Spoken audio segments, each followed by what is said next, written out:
बड़ी खबर आपको बता रहे हैं हम। केंद्र सरकार ने पीएफआई पर बहुत बड़ा एक्शन लिया है। गृह मंत्रालय ने पीएफआई पर 5 साल का बैन लगा दिया है। गृह मंत्रालय ने नोटिफिकेशन भी जारी कर दिया है।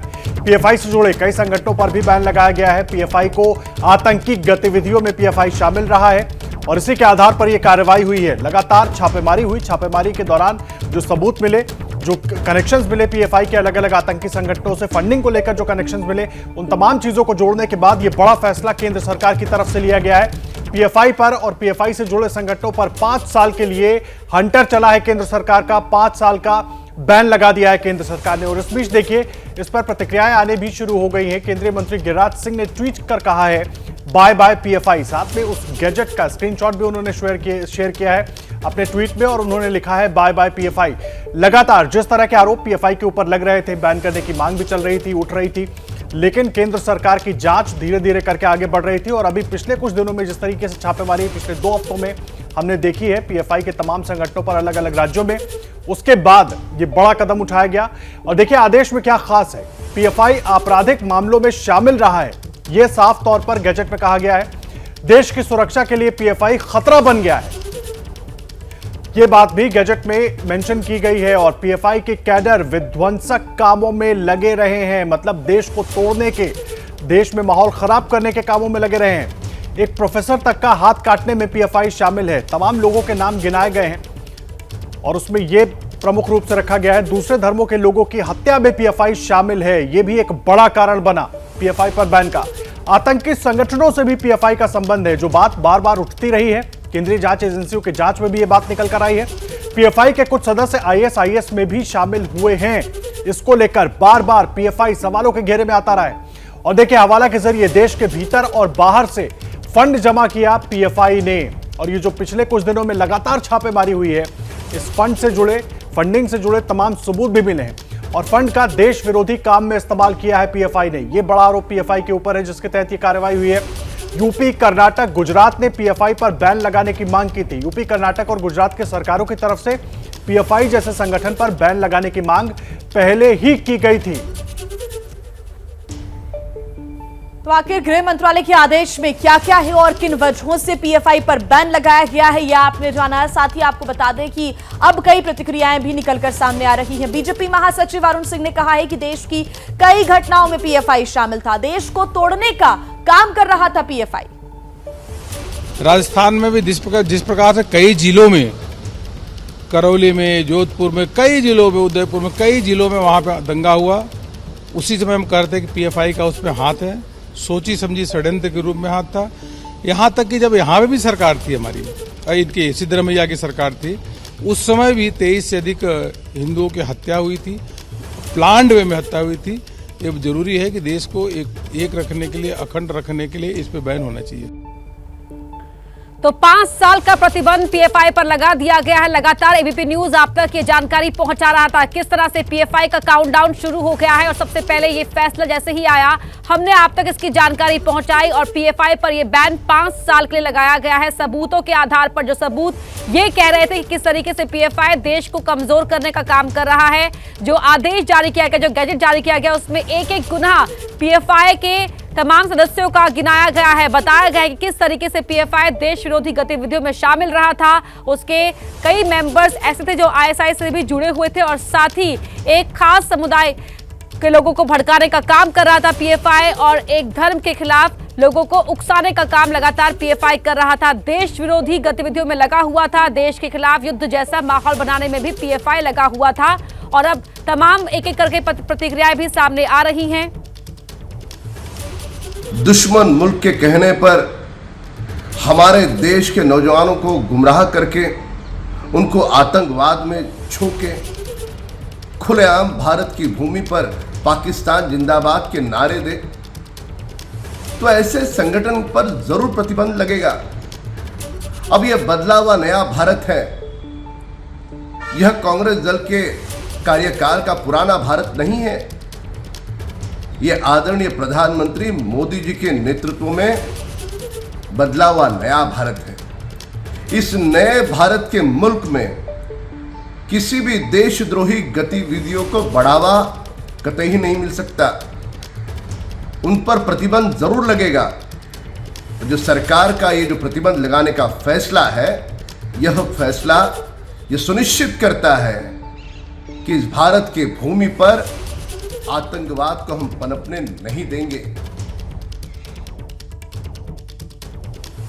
बीजेपी नेता किस तरीके से उनकी प्रतिक्रिया आ रही थी, क्या कुछ उनका कहना था, वो हमने आपको सुनवाया। विकास भदौरिया मेरे सहयोगी लगातार जुड़े हुए हैं। सुबह सबसे पहले विकास भदौरिया ने आप तक ये खबर पहुंचाई। विकास, बहुत अहम खबर, क्योंकि लगातार नजर पीएफआई की जो एक्टिविटीज है उस पर लगी हुई थी, सवाल उठ रहे थे, लेकिन वक्त काफी लग गया इसमें। ये देखिए, सरकार इस बार खूब काम करना चाहती थी। देखिए, बाकायदा इसके पीछे तैयारी की गई। आपको अगर मैं सिलसिलेवार तरीके से बताऊं, 29 अगस्त को पहली बैठक हुई थी गृह मंत्री अमित शाह ने ये बैठक, और इस बैठक में एनएस से अजित डोभाल उसमें मौजूद थे, आईबी और रॉ के डायरेक्टर भी बैठक में मौजूद थे। पहली बार फुलवारी शरीफ के एक मॉड्यूल को वक्त किया था, और एनआईए ने जब यहाँ से पकड़े गए आतंकियों से पूछताछ की थी तो चौंकाने वाले तथ्य सामने आए थे। एजेंसियों के कान खड़े हो गए थे। पहली बार ऐसा हुआ था तब कि वहां से जो दस्तावेज बरामद हुए थे उसमें गजवाए हिंद के लिए टारगेट 2047 तय कर दिया गया था, और ऐसा दस्तावेजों में लिखा था। इसके बाद ये पहला मौका था जब किसी कट्टरपंथी संगठन के दस्तावेज में भारत को मुस्लिम राष्ट्र बनाने के लिए लक्ष्य और वर्ष जो है निर्धारित कर दिया गया था। इसके अलावा यहाँ से जो दस्तावेज मिले उसमें ये भी बात कही गई थी कि अगर देश में भारत में अगर उसको युद्ध जैसे हालात पैदा करते हैं तो इसके लिए उसको दूसरे देशों, टर्की, पाकिस्तान और अन्य मुस्लिम देशों से मदद भी लेनी है, और इसके लिए बाकायदा किसके जरिए मदद लेनी है ये भी उसमें लिखा हुआ था। यहाँ से एजेंसियों को लगा कि अब वक्त आ चुका है कि अब फाइनल असल्ट करने की जरूरत है पीएफआई पर, क्योंकि ये अब देश के खिलाफ युद्ध छेड़ने जैसे देश के जो ताने बाने उसको नष्ट करने की और बढ़ चला है। और इसके बाद गृह मंत्री अमित शाह के सामने जब ये रिपोर्ट रखी गई तो उन्होंने पीएफआई के खिलाफ साझा ऑपरेशन चलाने के लिए एनआईए को नोडल एजेंसी बनाया। एनआईए ने राज्यों के एंटी टेररिस्ट स्क्वाड और स्पेशल टास्क फोर्स के प्रमुखों के साथ बैठकें की, वहां से डोजियर मंगवाए, और उसके बाद एक खुफिया कार्रवाई और रिपोर्ट के बाद इस संगठन पर 22 आपको पता है कि 22 सितंबर को पहला बड़ा छापेमारी पूरे देश में की गई। पूरे देश में 11 राज्यों में छापेमारी के दौरान 106 लोगों को उठाया गया, 100 से ज्यादा ठिकानों पर छापेमारी की गई थी। और जब दूसरी छापेमारी की गई कल 27 तारीख को, तब ये तय हो गया था कि अब पीएफआई का बैन होगा, क्योंकि पूछताछ के दौरान जो तथ्य इसके नेताओं से मिले थे, जो फैक्ट सामने आए थे सुरक्षा एजेंसियों के सामने, उसमें से एक चौंकाने वाला तथ्य ये भी था कि पीएफआई ने अपनी एक खुफिया विंग तैयार कर ली थी, अपना एक खुफिया तंत्र तैयार कर लिया था जो हर जिले में काम कर रहा था। आदर्श जी, विकास आप रहे हमारे साथ। नीरज पांडे भी हमारे सहयोगी जुड़ गए हैं सीधा दिल्ली से, इस वक्त उनका रुख कर लेते हैं। नीरज, बड़ा बैन, जिस तरीके से ये बैन लगाया गया है, क्योंकि जो कारण गिनाए गए हैं वो बहुत चौंकाने वाले हैं और इस तरह की बातें पहले भी होती रही हैं, लेकिन अब 22 सितंबर 27 सितंबर की छापेमारी के बाद जो तार जुड़े, उसके बाद ये बड़ा एक्शन केंद्र सरकार का। जी, पिछले ये कई महीने से, करीब 6 महीने, जैसा विकास भी बता रहे थे, पिछले 6 महीने से इसकी तैयारी चल रही थी, क्योंकि जिस तरह के तथ्य सामने आ रहे थे उसमें ऐसे किसी भी संगठन की जो उपयोगिता सिद्ध होती नहीं नजर आ रही।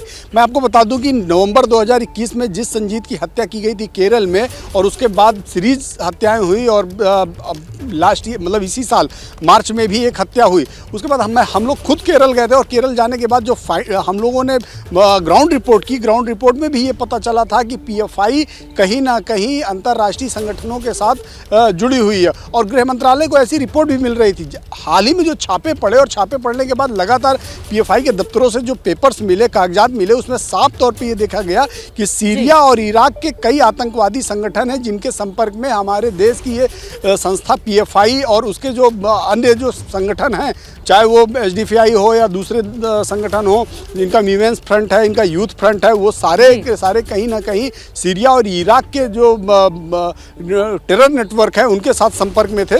तो ऐसे में साफ तौर पे भारत सरकार के पास और कोई रास्ता नहीं बनता था।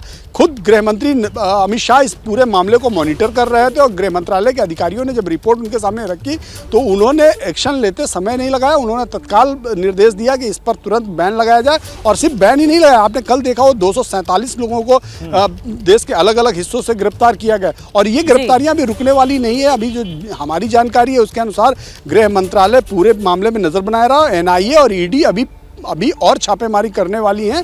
अभी कुछ और लोगों को उठाया जाएगा। जैसे ही घड़ी का काटा दोपहर 2:30 पे आए, बबीता जी का दिल सास बहू साजिश के लिए मचल जाए। और ये है इनकी बहू, पूरे दिन ऑफिस की टेंशन हो जाए गॉन जब ये करें अपना फेवरेट शो फ्री टाइम पे ऑन। इनकी तरह आप भी देखिए अपना फेवरेट शो अपने टाइम पर और डाउनलोड कीजिए एबीपी लाइव ऐप अपने स्मार्ट टीवी पर।